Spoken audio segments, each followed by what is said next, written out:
mag-relax ka, puro ka work. Hello mga kayulol! This is Tuesday Vargas and this is Kapuso Confessions.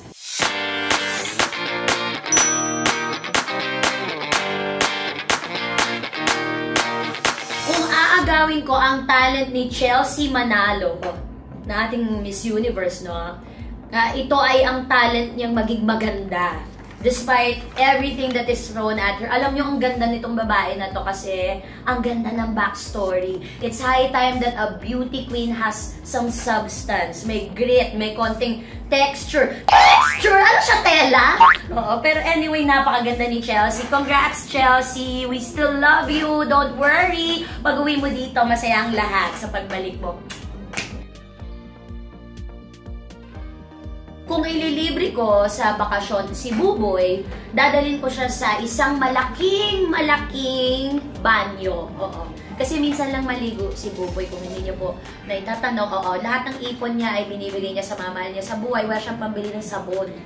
So, yun ang gagawin ko. Gagawin ko ng bath vacation. Yan ang gagawin ko. Papaliguan ko siya mga 1 week para lumevel siya sa mga kagwapuan ng mga taga-GMA. Uy!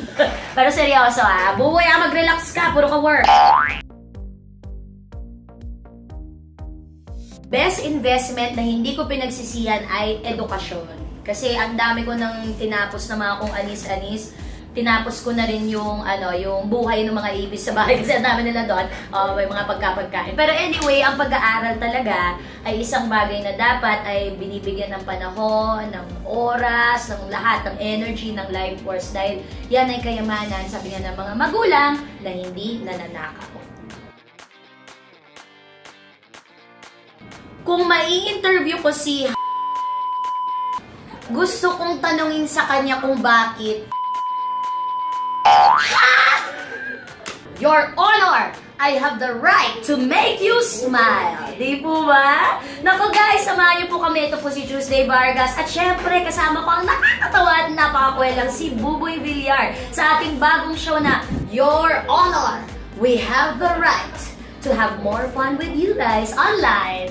See you!